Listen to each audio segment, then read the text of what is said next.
Barnabas Collins, threatened with the return of the curse of the vampire, a time of terror continues. For Maggie Evans, a time of terror at Collinwood has ended, and the source of her torment has been identified as Michael, the boy who lives with Megan and Philip Todd at the antique shop. And now Michael faces his own time of terror, for with shocking swiftness he has fallen ill, and as she examines him, Julia Hoffman knows his illness is grave indeed. His heartbeat's irregular, and his vital signs are much weaker than they should be. I think he should go to the hospital. I'll phone for an ambulance. No, I don't want to go. I'm afraid. Oh, please, darling, darling, you mustn't be frightened. This is what's best for you. Doctor! What's wrong? I can't get a pulse. He's dying. Maybe I can shock him back to life. Oh, you must, please, doctor, you must save him. You can't just let him die. Please, please, Megan, doctor. Megan, she's doing the best she can. We've got to wait and see.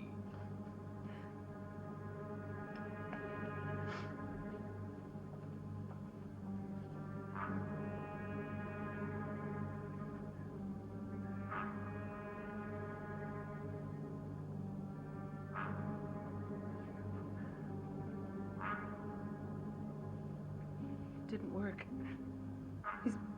He's dead.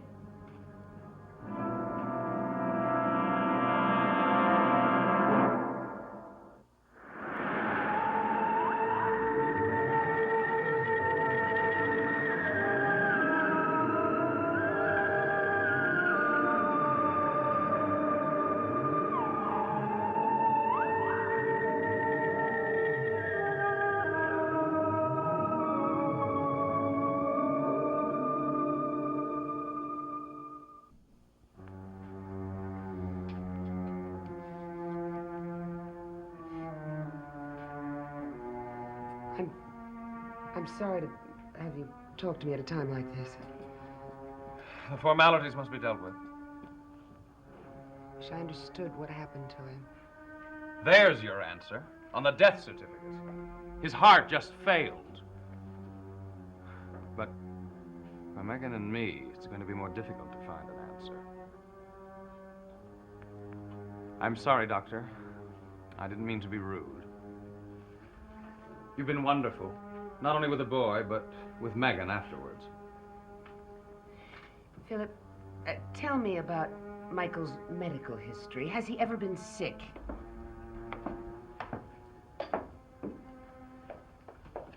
Should you be up? I couldn't lie there anymore. There's too much to be done. Philip, I want the funeral quickly. Perhaps it can't be done quickly. What do you mean? Well, there are things about the boy's death that trouble me.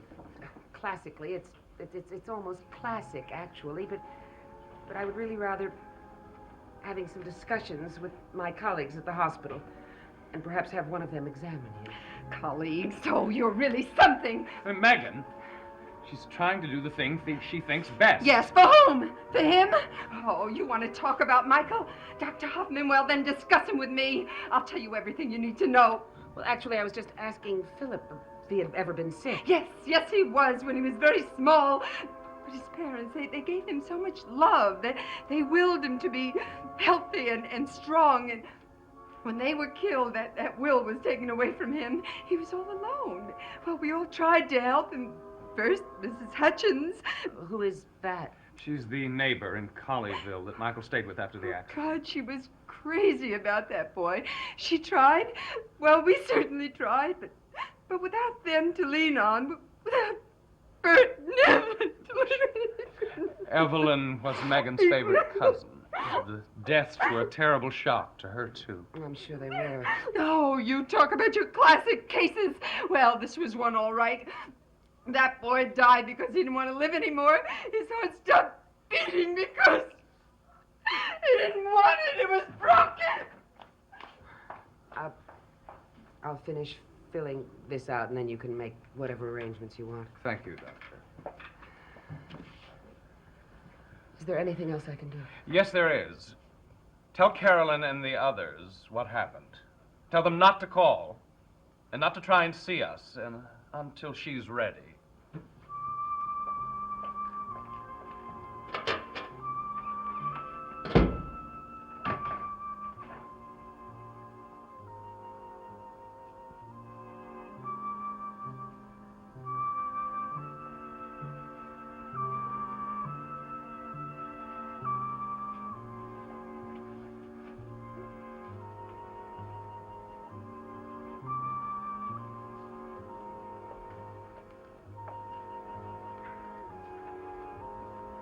Megan, it's time to go. Megan, we've got to leave. I want to look at him a little while longer. Megan, be reasonable. Everybody's waiting. I know. But I must be alone with him. All right. I'll leave you alone. But only for a minute.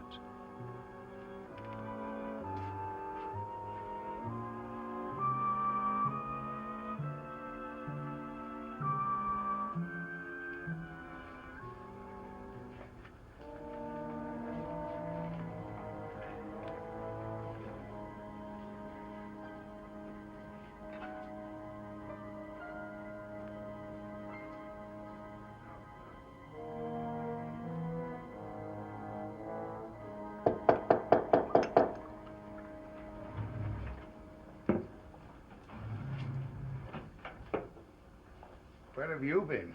At a funeral. Anyone I know? No, these people just moved into town recently. I don't think you know them. But arrived. Certainly has. I've already told Osmond he's setting up his equipment. He'll get right to work. You don't seem as excited as you should be. Is something wrong? Perhaps you don't think it's what we're looking for. Oh, no, I'm sure it is. And what is the matter? I'm not quite sure. I'll get you a glass of sherry. It'll make you feel better. More willing to talk. Thank you.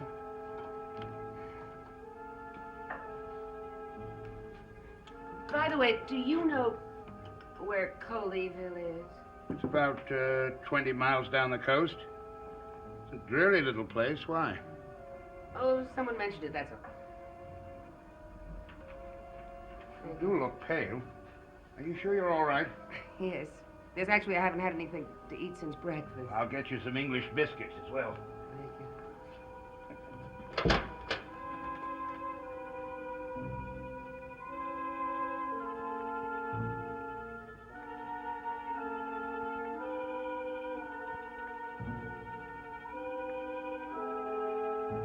20 miles. And just what would I find there?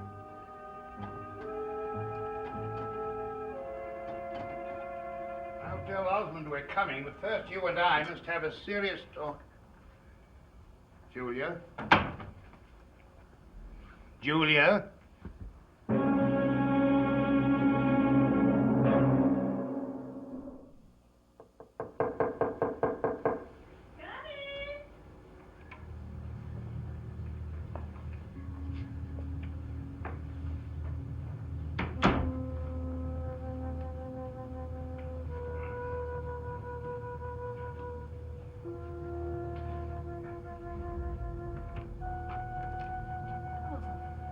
Sorry.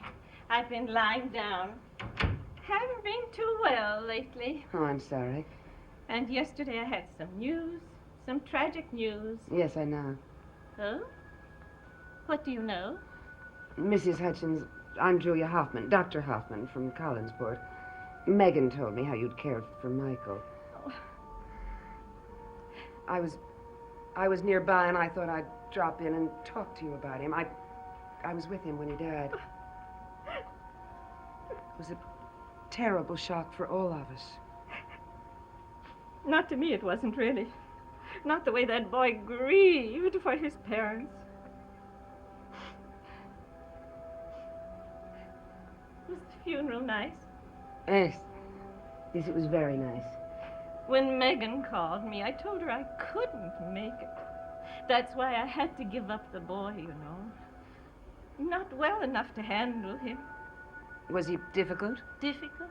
Well, all the Hacketts were pretty spirited. His father, now, Bert, oh, he was the most mischievous little boy. Then you've known the family for a long time. Oh, indeed.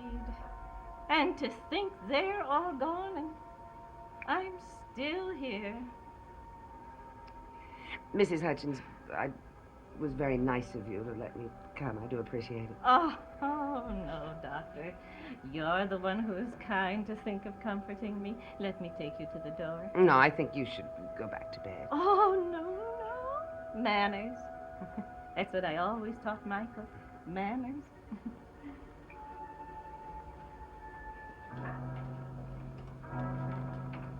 Bye. Goodbye, Doctor.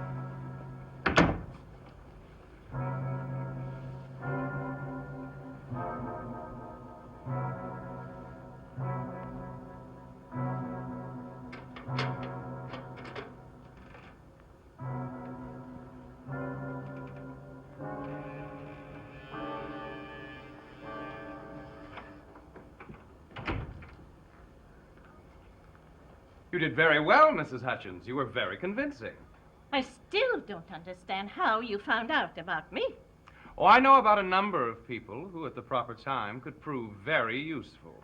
And you have proved very useful.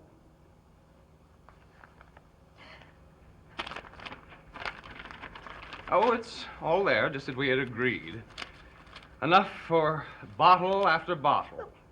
I'm not well. Please, Mrs. Hutchins, you fooled Dr. Hoffman. Don't try and fool me. She was such a nice lady. Oh, I don't think. I wonder what was right. Did I fool her? You did. That's all you need to know. But why would you fool No more questions. That was part of our arrangement. And the other part is that you forget all of it. Forget me, forget Dr. Hoffman, forget the boy.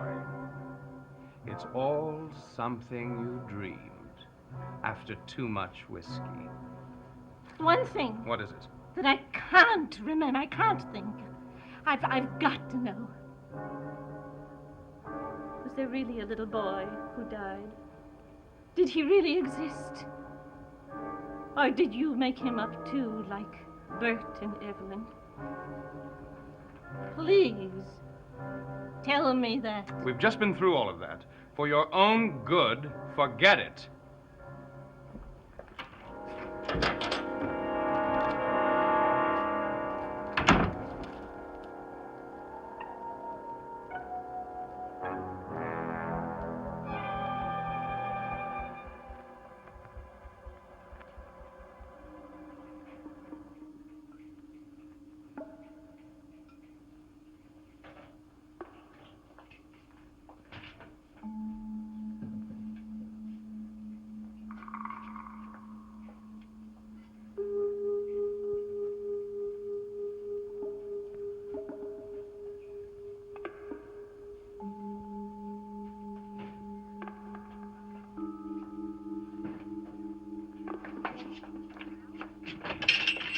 Well, Dr. Hoffman was there, and she left completely convinced.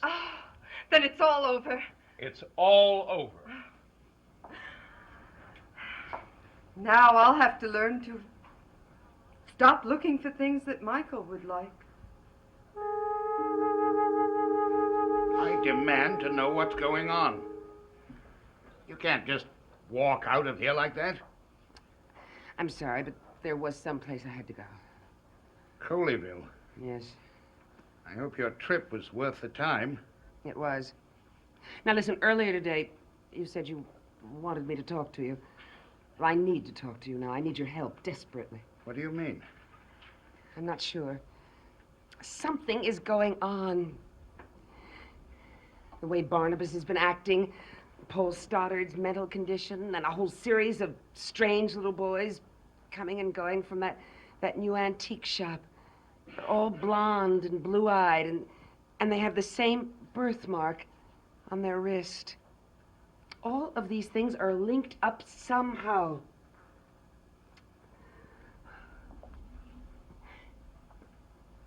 today. The oldest and latest of these little boys died. Died? Yes. Then it was his funeral you attended this morning. Yes. I pronounced that boy dead. It was a classic thing.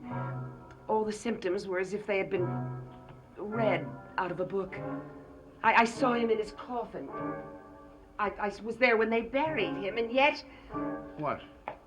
Something disturbs me about his death. Something disturbs me terribly. What are you saying, Julia? I'm saying that ever since Barnabas Cullen's return, there's something evil in this place.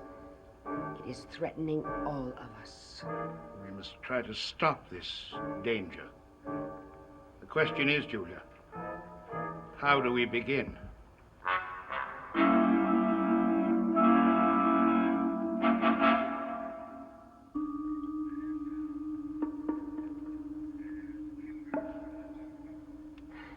So the minute I saw Philip Todd coming out of her house, I knew that that woman had to be lying. But why? Why would she lie about that boy's death? The whole story raises a great many questions. Oh, it does. But I'm positive that Barnabas could answer all those questions. But he would. Paul Stoddard is another person who knows something. Yes, but he's so frightened. I think you could win his confidence. Yes, I believe I could. I suppose I'd better pay a visit on the antique shop, which specializes in a succession of strange, disposable little boys. No question, but the answers are there. I assume they're closed today on account of the funeral. No. No, Carolyn told me that Megan wanted to work today. She wanted to keep busy. Well, that's a perfectly acceptable explanation. They always have perfectly acceptable explanations. It's getting late. I'll close the shop. No, not yet. You look tired. Not tired. I miss Michael so much. Megan, you've got to stop thinking about him. He had to be gotten rid of. And I think you were glad. You were, weren't you? Hello. Oh, hello. I hope I'm not too late. Has Carolyn left for the day? Oh, are you a friend of hers? A friend of the family. I'm Professor Stokes. Oh, how do you do? She said you had a charming shop. And you do. Thank you. I'm glad you have something besides patchwork quilts and colonial silver. What do you mean? I was admiring your locket. That doesn't come from this part of the world, does it? I don't know. Oh, Megan, please. A dealer is not supposed to admit ignorance. Well, I just took it because I thought it was pretty. So it is. And so is this. And perfect for the dear old lady who's invited me to dinner.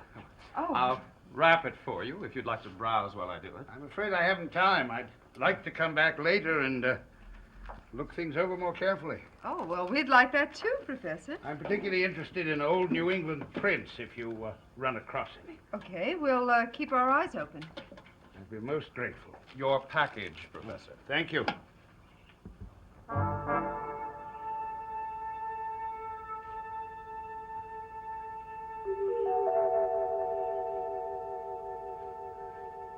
Goodbye. I hope your hostess likes her present.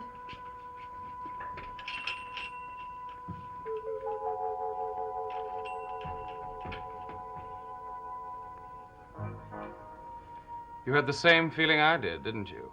Yes. He could be dangerous to us. It's strange the way one can almost sense those things about the others. He's a very intelligent man. But not quite intelligent enough.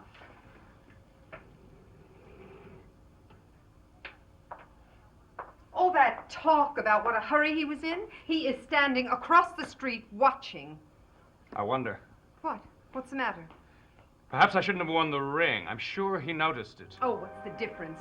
Married people often like the same things.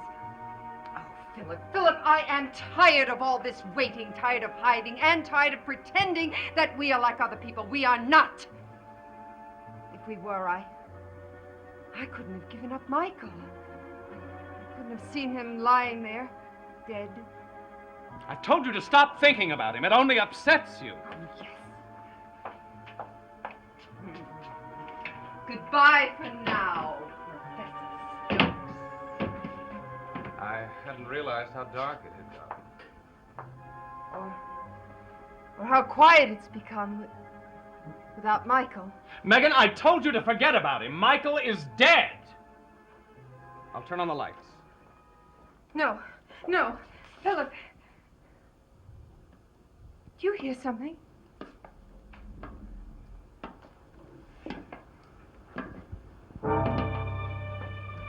I've decided not to go through with it.